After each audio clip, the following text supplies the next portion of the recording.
Coming up today on News Valdosta, attorneys for the Kendrick Johnson family want video pictures of the gym where the young man died. And Valdosta police released new information about a recent armed robbery at Valdosta State. Jennifer Danjan will give us a look at the weather, and Sabrina Adams has our local sports. News Valdosta starts right now.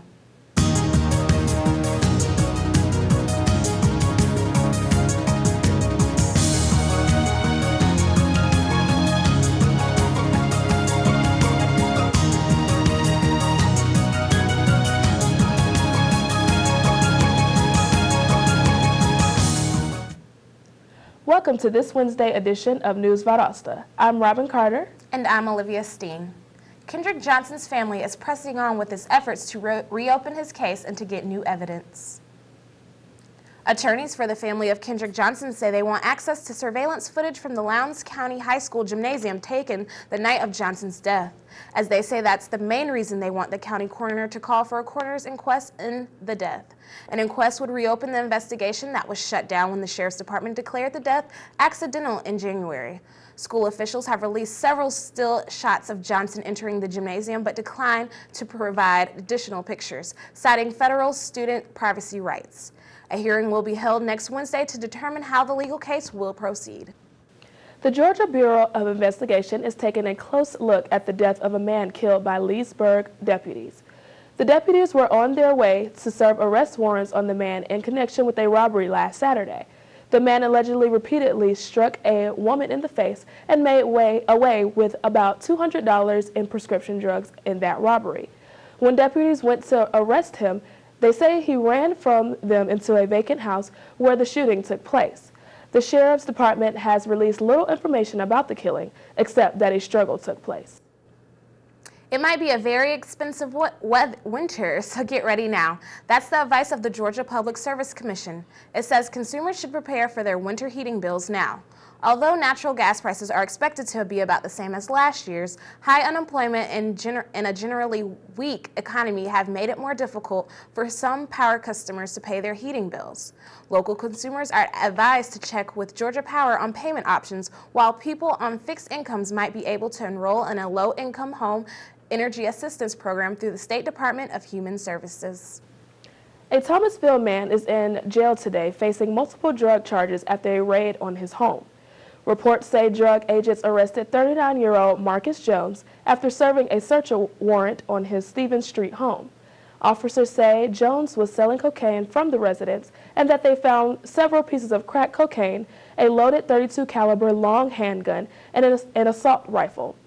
Jones has been charged with possession of a firearm by a convicted felon, possession of a firearm during the commission of a crime, and possession of cocaine with intent to distribute within 1,000 feet of a public housing project. Jones also faces a charge of possessing cocaine with intent to distribute. Monroe County deputies are under investigation today for the excessive use of force while taking a man into custody.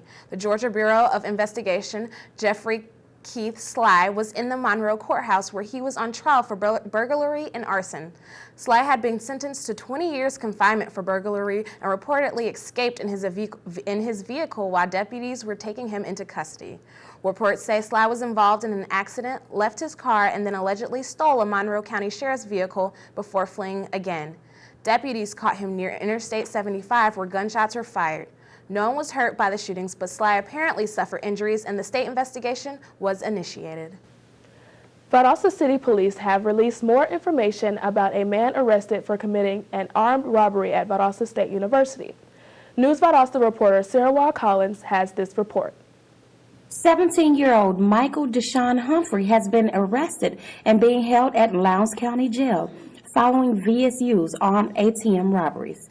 A few weeks back, a victim stated that he was approached by two unknown black males with a gun demanding money. When the victim stated that he didn't have any money, they made him go back to his home, which was located around the 400 block of Mary Street, and they made him get his ATM card. While he obtained that ATM card, one male stole objects out of his home while the other male escorted him back to Valdosta State University's ATM, forcing him to withdraw money. Later that night, another separate male told police that two black males had tried to demand money from him at gunpoint, but they did not get any money from him. Humphrey is believed to have been connected to that attempted robbery as well. Humphrey is now being held at Lowndes County Jail following the armed robbery and unrelated charges. VSU police can now be seen more often on foot escorting, and there's also now a student 24-hour escort service. If you see or suspect any suspicious activity on or around VSU's campus, please notify officials as soon as possible. With News Valdosta, I'm Sarah Collins. Coming up, an area technical school comes down hard on inappropriate clothing. And more schools are having problems with the Common Core curriculum. We'll have these stories and more when we come back. All right, give me a spot. You know my motto, safety first. They could be dangerous. I think we should call animal control. Animal control? To be safe. Don't worry. Just... I got this. It's a new motto. You don't have to be perfect to be a perfect parent. There are thousands of teens in foster care who don't need perfection. They need you.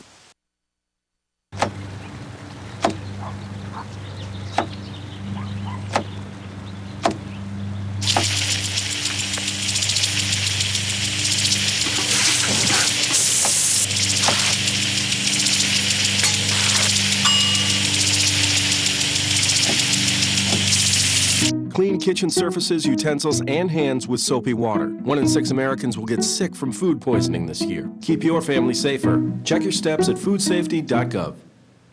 Welcome back to News Valdosta.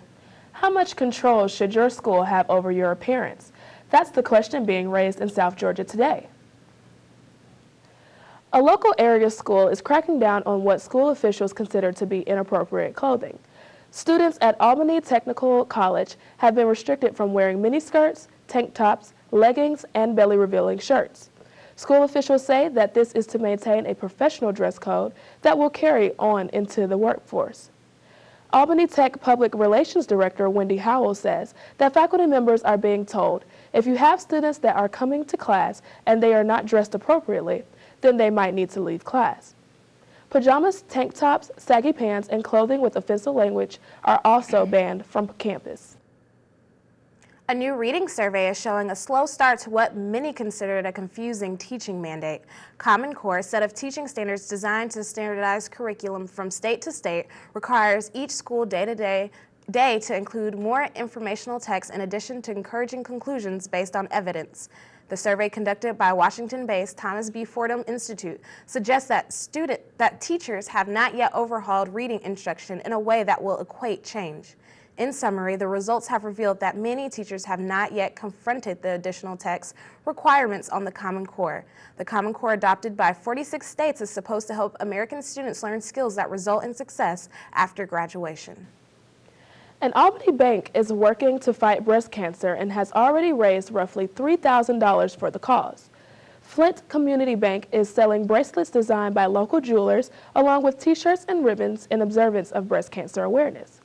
Workers also decorated the bank in honor of those affected by the disease. They hope to raise $10,000 by the end of the month. All proceeds from the fundraiser will go to the Cancer Coalition of South Georgia. Up next on News Valdosta, Jennifer Dandrin will give us a look at the weather. And Sabrina Adams will bring us the best in sports. All this and more when we come back, so stay with us.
love learning. I believe in service. I am full of passion. I embody sportsmanship. I trust in my resourcefulness. I like balance. That's why I chose. I chose Division II. Welcome back to News Valdosta. The weather is nice right now, but what about tomorrow? Let's check in with weather anchor Jennifer Dandrin. Jennifer? Thanks. Let's look at today's forecast. It's going to be a lovely day with a high of 76 degrees, sunny skies, and a minimal chance of precipitation. Coming off yesterday's big band of rain, expect it to be breezy with winds reaching up to 16 miles an hour. Looking on into the night, it will be a bit chilly with a low of 44 degrees and clear skies. Sunset will be at 6:53, so get your telescopes ready for stargazing. Galileo only wishes he had nights like these. The weather for tomorrow will be similar to today's, but minus a few degrees. The high for tomorrow will be 73 and the low 48. No need to wear your rain boots because it will be sunny all day. Sunrise is set for 7:43 and sunset for 6:52. The UV index for the day is at a medium of 6. This means skin damage from sun exposure is possible after 20 minutes. Be sure to take the proper precautionary measures like wearing sunglasses and sunscreen to protect yourself from harm. And lastly, we have a low pollen count today. As usual for this area, ragweed is the predominant pollen. Allergy sufferers shouldn't be too uncomfortable, but keep medication on hand just in case. That's your weather for today. Remember to stay as sunny as the South Georgia skies. Back to you at the news desk. Coming up next, sports anchor Sabrina Adams gives us a rundown on local sports, so don't go away.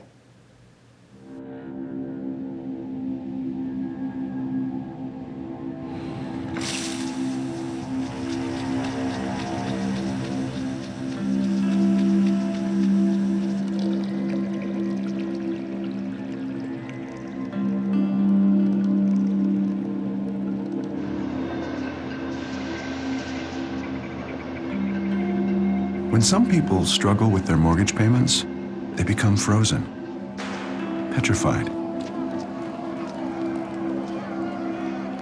Not knowing what to do, they do nothing.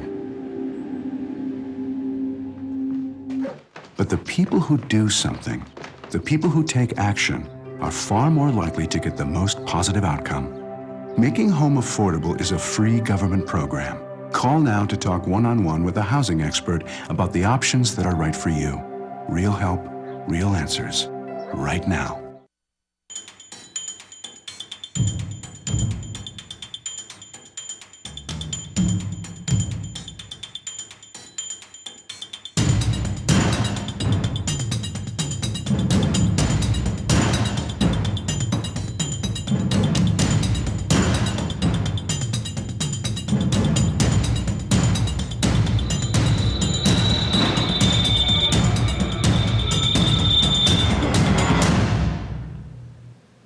Welcome back. Let's see what's happening in the world of local sports with sports anchor Sabrina Adams. What's going on, Sabrina?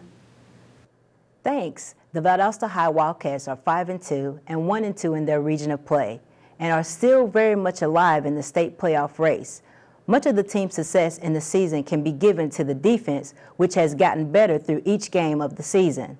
The Cats will travel to Moultrie Friday night to take on the Colquitt County Packers, who are 6-1 and 3-0 in their region of play. The game is set at 7:30 p.m. Lowndes is building momentum at the right time following a tough-fought 35-10 victory over the Coffee County Trojans. The Vikings have won 3 straight games all region on their march towards the playoffs. On Friday, the Lowndes County Vikings, 6-2 and 3-1 in their region of play, will travel to Tiff and take on the Tiff County Blue Devils, 4-4. Kickoff is set for 8 p.m.